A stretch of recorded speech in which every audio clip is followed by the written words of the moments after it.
Hadis yang kedua dalam bab jujur dari Abu Muhammad Al-Hasan bin Ali bin Abi Thalib, Hasan putranya Ali radhiyallahu anhuma qala hafidtu min Rasulillah sallallahu alaihi wasallam, aku masih ingat dari Rasulullah sallallahu alaihi wasallam meski saat itu masih muda ya, bahkan anak-anak, lahirnya juga kan sesudah hijrah Hasan itu, berarti Nabi wafat usianya sekitar 10 tahun. Da'ma yaribuka ila ma la yaribuka, tinggalkan yang membuatmu ragu, beralih pada yang tidak meragukanmu, yang kamu tidak ragu.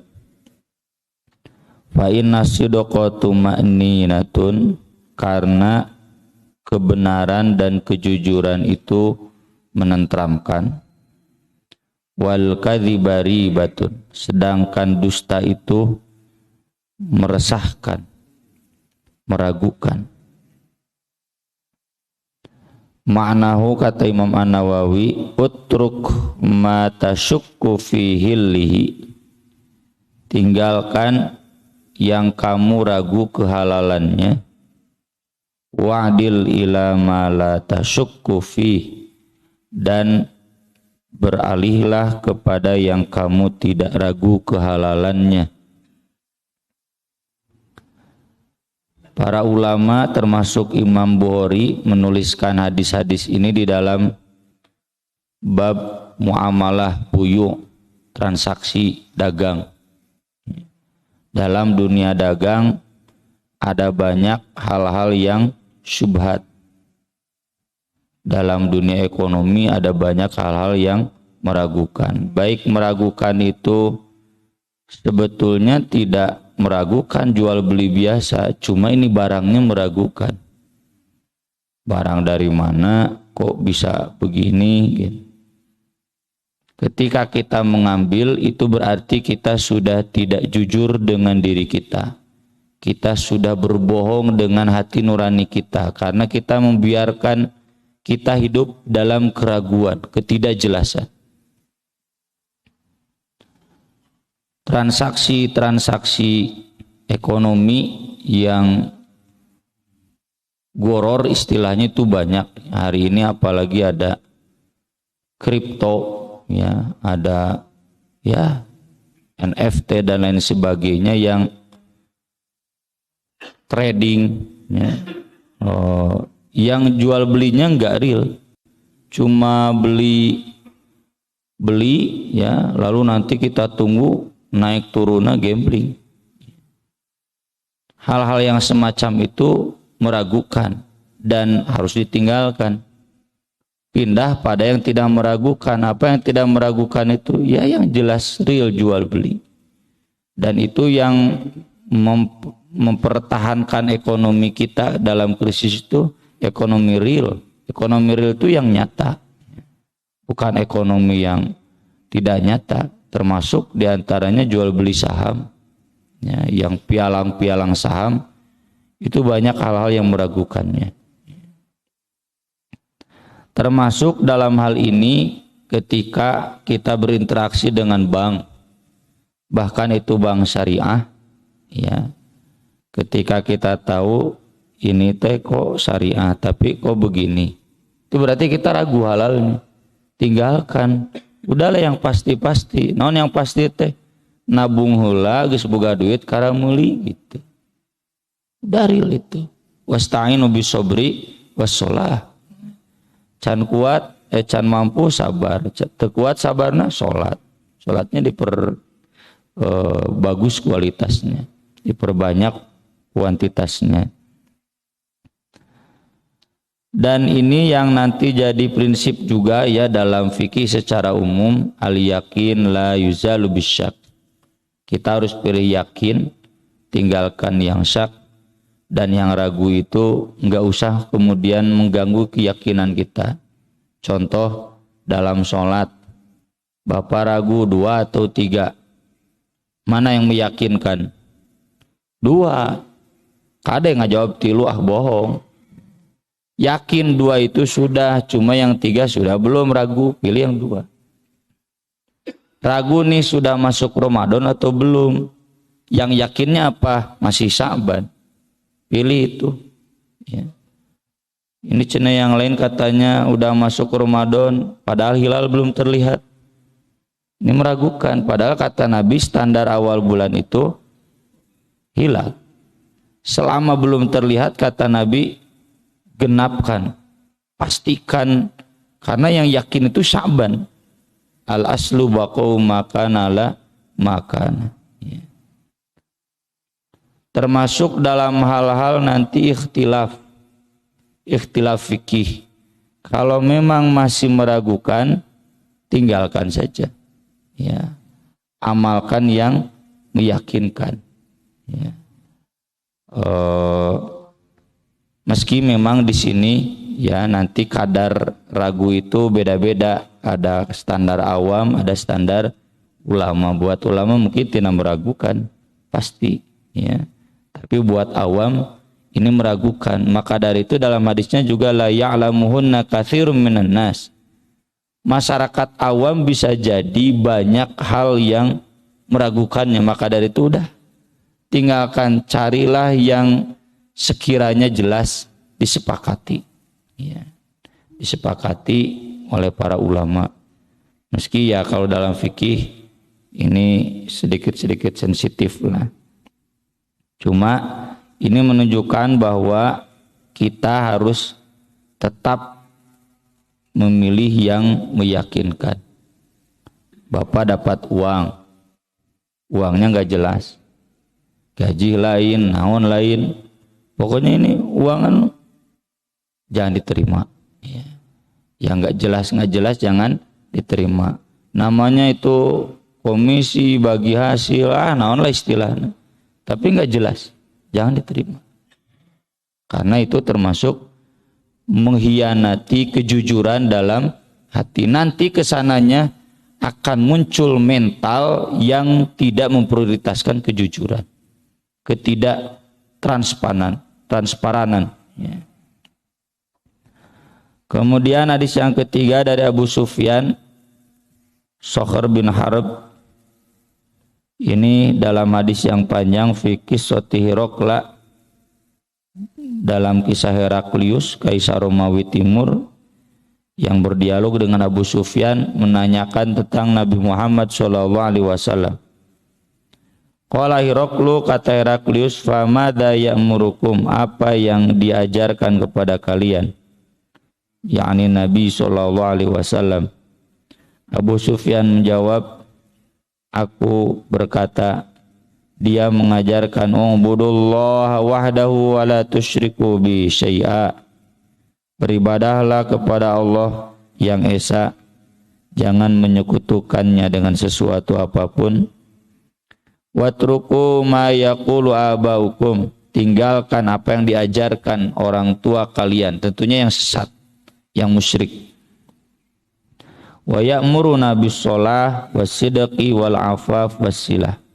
Dia juga memerintahkan kami sholat, jujur, afaf. Afaf itu mencukupkan diri pada yang halal, yang jelas, meninggalkan yang syubhat. Wassilah, dan juga silaturahim. Titik tekannya di sini mengajarkan kepada kita bahwa Abu Sufyan saja yang saat itu masih kafir, jujur mengakui ajaran Islam itu komprehensif, akidahnya, ibadahnya, sholatnya, juga aspek akhlaknya. Ya. Jadi kita yang sudah akidahnya bagus, kemudian sholatnya bagus, ya insya Allah amin, tapi masih kene hese jujur, seperti yang sudah kita bahas pekan kemarin, ini berarti belum Islam, ya, belum sempurna Islamnya, masih Islam yang sangat dangkal. Harus terlihat dalam kejujuran, afaf itu mencukupkan diri pada yang halal, tidak mau mengambil yang syubhat, yang tidak jelas, Ya. Kemudian berikutnya hadis yang keempat dari Abu Thabit, Abu Sa'id, Abu Walid, ini satu nama, anaknya banyak. Sahal bin Hunayf wa huwa Badri, ikut perang Badar. Radhiyallahu anna Nabiyya sallallahu alaihi wasallam qala man sa'alallaha ta'ala syahadah bisidqin, siapa yang meminta kepada Allah mati syahid dengan benar, dengan jujur dari dalam hati, ballaghahullah manazilash syuhada, Allah akan menyampaikan dia pada derajat syuhada.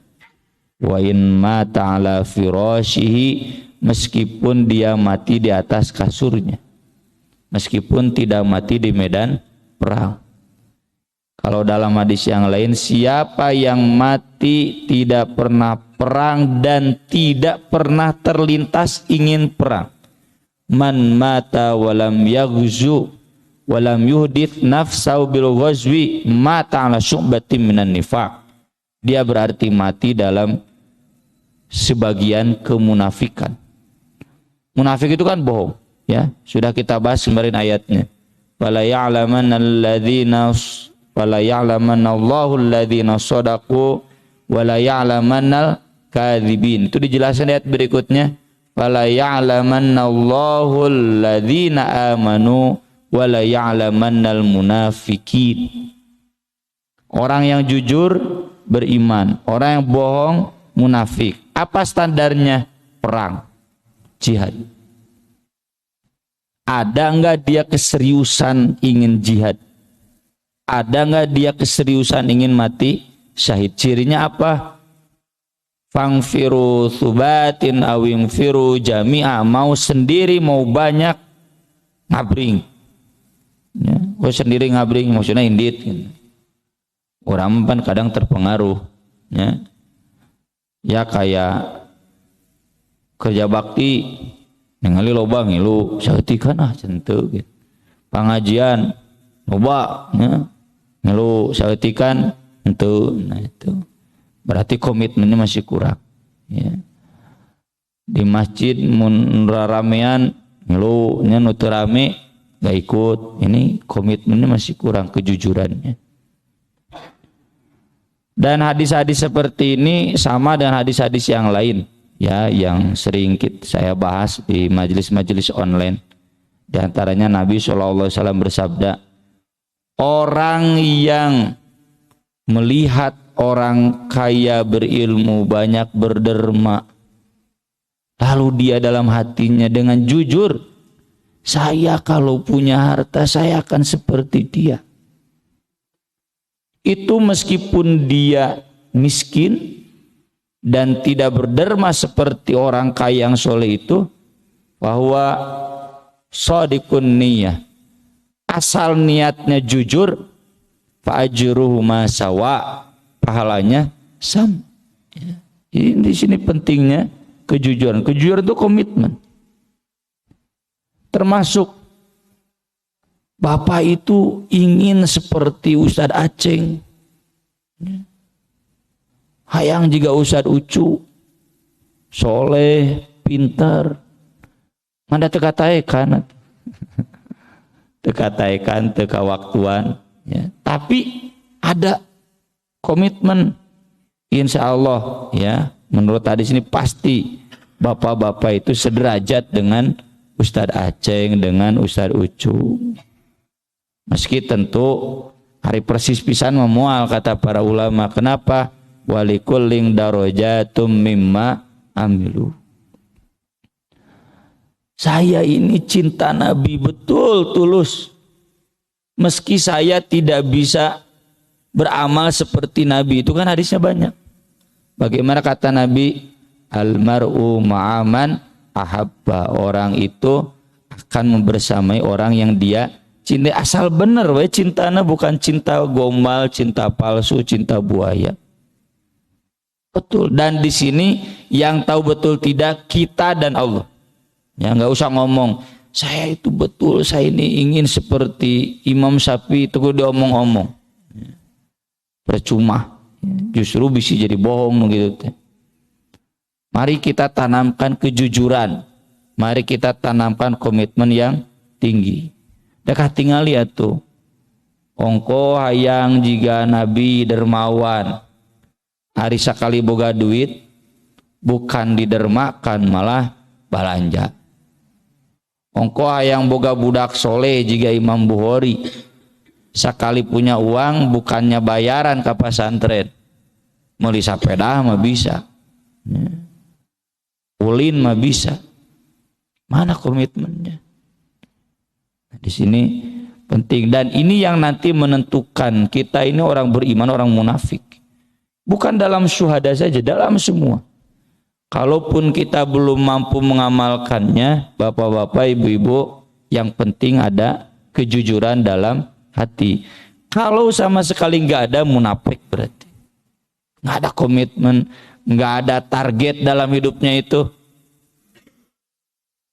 Aduh, cenah saya ingin seperti Ustadz Anu, hafal Quran 30 juz, rumah saya bisa. Ya minimal komitmen itu ada dalam hati ibu. Ibu tukang ngapal ke najane siapa. Ibu kemudian menanamkan kesadaran kepada anak. Anak berhasil kaincu. Sok. Ya, bagaimana usaha maksimal untuk menyadarkan anak-anak ngagiringkeun we hasilna mah kumaha lo da. Anak ustad ge hese. Bahkan seseringnya justru aya anak baturnya aneh pola linter gitu, saroleh. Ya mudah-mudahan ya anak kita semua juga begitu.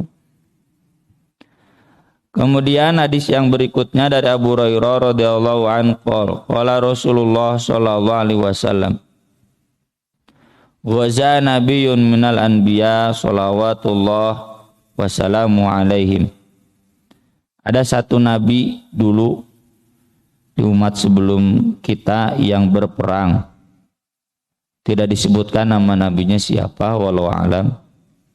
Faqala liqaumihi, lalu kata nabi itu kepada kaumnya, pasukannya, la yatba'ni rajulun malaka bud'am ra'atin wa huwa yuridu an yabniya biha walamma yabni biha. Gak perlu ikut denganku seorang lelaki yang sudah ingin sama istrinya, ingin tanda kutip, dia ingin bersama dengan istrinya dan belum sempat bersama dengan istrinya. Bersamanya sengaja, ini saya terjemah bersama tanda kutip, ya bisa dijelaskan. Kenapa? Ada malhusu perangna. Maka dari itu pernah kita bahaskan hadisnya ya dulu. Ummu Sulaim itu paham ketika suaminya pulang nyaba, ya dagang, kan pedagang Abu Tolha, itu tidak memberitahukan dulu anaknya meninggal dunia, tapi berbakti dulu kepada suami, tanda kutip. Udah tenang baru dikasih tahu, ya. Karena memang ini bisa mengganggu, ya, mengganggu konsentrasi dari jihad. Wala ahadun bana buyutan lam yarfa suqufaha. Juga orang yang sedang membangun rumah tapi belum dikasih atap, nggak usah ikut. Atau ke mengilu perang kuma istri jeung anak nak kahujanan, kapanasan, moal husu, ya. Kayak ibu-ibu nyaba inget kompor ibunya, ada moal husu. Kompor teh hurung teh nya, kompor teh hurung teh nya, telepon atuh cerita gitu kan. Ya moal husu. Wala ahadun ishtara ghanaman aw khalifat wa huwa yantadziru auladaha. Atau seseorang yang punya kambing atau unta yang akan melahirkan, jangan ikut ke kapikiran we kumaha eta unta ke ngajuru ngurus paeh panduanana lebar atuh.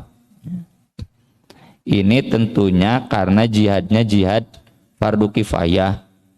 Kalaupun jihad fardu ain bukan berarti boleh tidak ikut, menyusul, ya. Kalau yang ini sok tuntaskan dulu, Ya, ini jadi pelajaran bagi para pemimpin, harus paham kepada karyawannya, kepada bawahannya. Kalau bawahannya sedang memiliki kebutuhan yang mendesak, suruh bawahannya itu menyelesaikan dulu kebutuhan yang mendesaknya tersebut. Ini juga pelajaran bagi kita, Pak, Bu, jangan suudon. Kalau ada orang yang biasa hadir lalu tidak hadir, kemana? Wah, cenah boga ku bawa aya Persib lah, Bu. Da Persib boga mendesak. Siapa tahu ada sesuatu yang akan dia kerjakan. Contoh, ya ini kita kan ayeuna terus beres alhamdulillah kerja bakti, kemarin Persib ka mana cita ya tukang ngadorong roda, gara-gara Persib cita teu ngadorong roda. Tuh usah abdi mah taralajo Persib ya pun anak teu dampan jadi jelas ya. Soalnya diobrolkeun, ka mana tukang dorong roda, ka tukang dorong roda gitu. Tong diobrolkeun, tanya dina grup. Piraku cita jade lah ku Persib ya. Tuh usah abdi taralajo Persib cen. Ya cenah pun anak menuju hareeng gitu kan jelas ya. Da malu suatu ena indit bari budakna misalkan hareeng.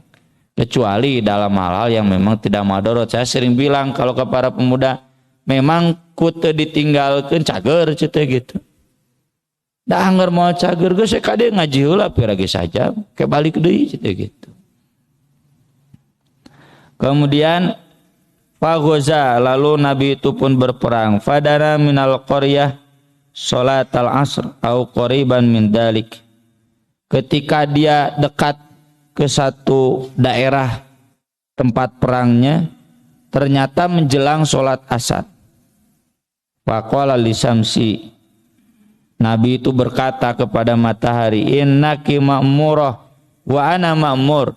Kamu mendapatkan perintah, saya pun dapat perintah. Harus jihad hari ini selesai. Allahumma bisha alaina. Ya Allah, tahanlah dulu matahari ini dari kami.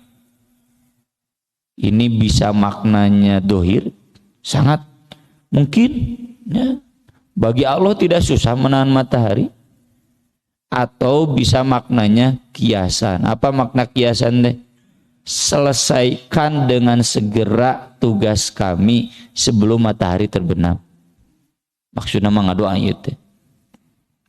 Jadi seakan-akan masih lama, panjang matahari itu tersurup-surup karena kita bekerjanya cepat.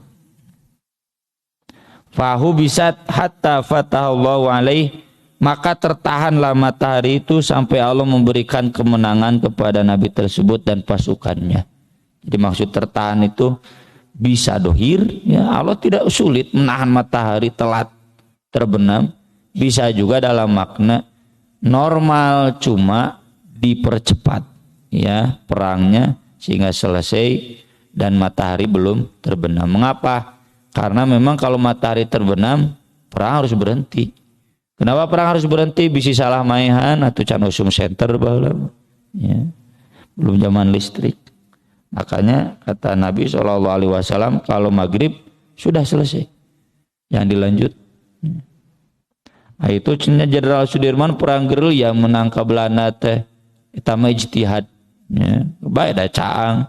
Kalau zaman Nabi gelap kan, penerangan kurang. Fajama'al ghanaim, lalu Nabi mengumpulkan ghanimah. Nabi itu ya, bukan Nabi Muhammad SAW. Faja'at ya'nin nar, lalu dibawa api. Litakulaha falam tat'amha, untuk dibakar ghanimah itu, tapi tidak bisa membakarnya. Parem deui. Ini karena sebagaimana Nabi sabdakan di hadis yang terkenal, ada 5 keistimewaan yang diberikan kepadaku dan tidak diberikan ke nabi yang lainnya ya. Musuh sebelum perang, sebulan sebelum perang sudah takut kalah. Kemudian Nabi boleh bersuci dengan tanah dan boleh sholat di mana saja, bukan di masjid saja kalau sedang terdesak. Kemudian Nabi diutus untuk seluruh umat manusia, bukan khusus untuk kaumnya kayak Bani Israel. Kemudian Nabi diberikan wewenang syafaat. Nah, ini yang kelima, dihalalkan bagiku ghanimah wa uhillat liyal ghanaim walam tahilla li ahadin ba'di. Dan bagi nabi sebelumnya itu enggak halal. Bagi Nabi Isa, Nabi Musa itu kalau dapat ghanimah bakar. Bumi hanguskan, bukan bumi hanguskan, itu ghanimahnya dibakar. Untuk menguji bahwa memang perang itu bukan karena harta lillahi ta'ala, tapi untuk syariat Nabi Muhammad SAW itu ada keringanan, boleh ghanimah diambil. Nah ini mau dibakar, apinya padam lagi. Maka kata Nabi, inna fikum gululan, berarti di antara kalian ada yang gulul, ada yang menggelapkan, aya nu ngampihan cenah ya nu nyakuan saha. Fal yubayyani min kulli qabila rajulun, hendaklah dari setiap batalion berbaiat kepadaku. Falaziqat yadu rajulin biyadi, misalnya ada 10 batalion baiat, sumpah bahwa di kelompok kamu tidak ada yang gulul. Dari 10 itu ada komandan yang setiap kali sumpah salam ngulapes deui, nggak bisa ngangkat tangannya, jatuh lagi. Falaziqat yadu rajulin biyadi faqala, lalu kata Nabi, fi kumul gulul, berarti di batalion ini ada yang gulul. Fal tubayani qabilatuk, semua kabilah kamu yang ada di batalion ini baiat kepadaku. Falaziqat yadu rajulaini aw thalatha biyadihi, misalkan ada 100, dari 100 orang itu ada 3 orang yang mulapes, ya jatuh lagi tangannya, nggak bisa berjabat tangan dengan Nabi. Lalu kata Nabi, fi kumul gulul, berarti kalian yang gulul. Faja'u bi ra'sin mithli ra'si baqarah min adz-dzahab, mereka kemudian bawa emas, sebongkah emas besar seperti hulu sapi, ya. Wa wada'aha fajatin nar fakalatha, wah tuh emas letik wainya ya emas badag, maka ditaruh di api itu, dibakar, barulah kemudian terbakar. Falam tahillal ghanaimu li ahadin qablana, tidak halal ghanimah bagi seorang nabi pun sebelum kita. Tsumma ahallallahu lanal ghanaim, kemudian Allah menghalalkan ghanimah bagi kita. Lamma ra'a du'fana wa ajzana, karena Allah melihat kita lemah. Fa halaha lana, Allah pun menghalalkan bagi kita, ya. Ini menunjukkan bahwa gulul itu salah satu bentuk ketidakjujuran. Gulul itu hari ini penggelapan, ya, penggelapan anggaran, penggelapan transaksi. Ini saya kalau beli sesuatu, Pak mau ditulisnya berapa? Tulis sayana tong eleh ku Alfamart, cetek kumaha kios haji eleh ku Alfamart. Di Alfamart kan nggak bisa berbohongnya, real transaksinya nggak bisa. Tulis sayana cetek gitu, cenah bisi bari di langkungan, tah itu penggelapan, ya. Kalaupun ada komisi-komisi itu juga harus dijelaskan kata Nabi, termasuk yang gulul itu kan menerima komisi, petugas zakat yang menerima komisi. Lalu dia ngomong, ini mah cenah hadiah buat aku. Kata Nabi, kamu diam di rumah bapak kamu, ibu kamu, ada nggak yang ngasih komisi? Bawa dulu ke kami ke sini. Udah gitu nanti kami yang menentukan, bagi rata. Ya, ini guru-guru kan biasa dapat komisi, kamu bagi rapot, nggak boleh. Bawa dulu ke TU, ke TU diatur-atur, ya, itu gulul, bagian dari gulul. Atau tong eleh ke tukang parkir di mall, di natongong ngajeblak no typing, tidak menerima tip, udah dapat gaji mereka. Nah, iyo kades, ya, lurah, camat, kaluhur, kudu menang sunatan dari dana-dana itu, kudu menang komisi teh. Hayang di amplop teh, menteri di amplop teh mau datang. Ya, padahal mereka dapat gaji dari negara. Orang yang hidupnya dari begitu gulul, ya, sampai prioritas, wah ini macam lembaga nu gede merena hulakeun. Hari pasantren urang nu tara mere, nu nana gitu 3 bulan 6 bulan survei itu. Karena tahu cenah duitan kadinya mah. Orang yang bekerja seperti itu ini punten ya. Da abdi ge lain apal lain sudon, iya curhat dari yang pernah ya. Saya nggak mau jadi kepala sekolah seumur hidup saya. Kenapa? Teman saya tuh cenah kepala sekolah 5 tahun. Cenah istighfarna tuluy-tuluyan. Banyak uang yang tidak jelas. Komisi dari termasuk biasanya cenah modusna kieu. Kapasitasnya misalkan 36 kursi 30 anu genep nama dijual. Dan itu uangnya bagi-bagi tanu kitu gulul. Ya, hati-hati. Terakhir kemudian dari Hakim bin Hizam. Qala Rasulullah sallallahu alaihi wasallam al-bayyi'ani bil khiyar ma lam yatafarraqa. Dua yang bertransaksi berhak khiyar. Khiyar itu memutuskan jadi atau tidak jadi selama mereka belum berpisah. Fa'in sodako jika keduanya jujur, wabayana transparan, tayepanya bu transparan nih yang saya sering cerewet di DKM. Mana laporanna transparansi itu bukti kejujuran, tidak transparan bukti kebohongan. Laporan jujur, ya. Sok mana, ya, CAI, BMT, madrasah, kutab, DKM, banyak ya di masjid kami lembaga keuangannya. Laporan gak dia, ya. CAI ayat 2, ya. Laporan 2 nana harus jelas.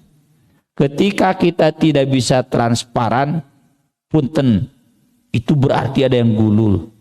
Aya nu teu jelas. Kenapa nggak bisa laporan? Berarti aya nu teu jelas.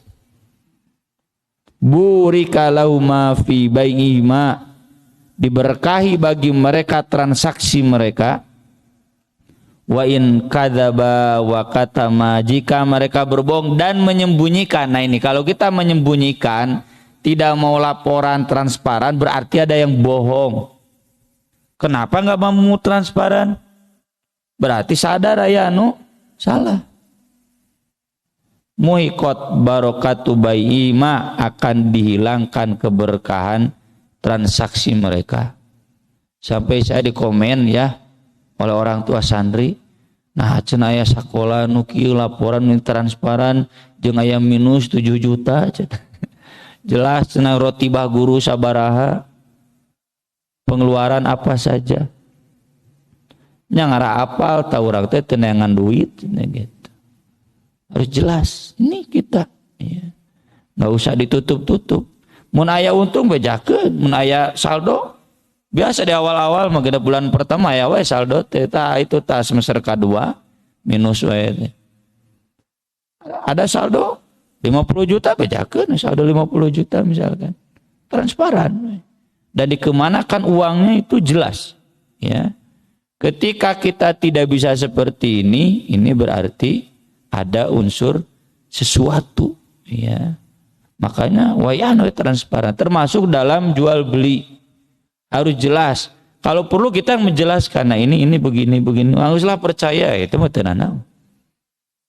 Karena modusnya begitu, ketika datang, nih cenah saya mau pesan kusen buat rumah saya 10. Gimana ya ini kayu-kayunya yang ini. Aidar nama cenah dijieun nama eta sawareh itu sawareh nu murah. Pan ada yang modus begitu di tukang kayu, abdi apalagi cek tukang kayu. Ini tidak transparan. Harus jelas detail ya. Ini bagaimana barangnya, bagaimana prosesnya, jelas detail transparan. Atau kitanya yang teliti ya. Kalau ada sesuatu yang kemudian tidak sesuai dengan spek yang kita minta, kembalikan. Dan pedagang nggak boleh banyak mengeluh. Ini Nabi sabdakan ya keberkahan dalam dagang ini tentu dalam konteks sebagaimana di hadis yang lain, banyak pedagang itu yang tidak berkah karena sumpah palsu, karena janji palsu, karena promosi palsu. Buat apa kita palsu-palsuan? Urunan. Lebih baik kita jujur dengan apa yang ada. Kalau misalnya ini bagaimana? Contoh kalau saya ditanya, bagaimana pesantren ini jelaskan we tak ieu bututna kelemahan kami ini. Dan alusna make ge apa? Daripada saya pesantren kami begini anu bututna teu dibejakeun. Testimoni dari orang tua begini baru dibejaan. Tong dibejaan nu bututna. Ya, itu berarti tidak berkah. Bapak juga sama. Ini apa bagusnya? Apa keunggulan barang saya? Apa kelemahannya? Jelaskan. Ya, nggak usah ditutup-tutup. Kayak nu meuli pas apa gini kieu pan melaknat, tidak akan berkah buat dagang kita. Hakim bin Hizam sebagaimana Bapak Ibu ketahui, ini orang yang dulunya sering minta ke Nabi. Lalu Nabi kasih tahu tangan di atas kalau kamu ingin berkah. Dan di sini kemudian Hakim bin Hizam mengajarkan kepada kita keberkahan itu juga ada dalam transparansi, kejujuran dalam semua yang kita miliki termasuk dalam dagang. Dan memang di akhir hidupnya Hakim bin Hizam sahabat yang paling kaya dari orang Quraisy. Aku qouli hadza wa astaghfirullah li wa lakum subhanakallahumma bihamdik asyhadu an la ilaha illa anta astaghfiruka wa atubu ilaik. Wassalatu wassalamu ala Rasulillah. Wassalamualaikum warahmatullahi wabarakatuh.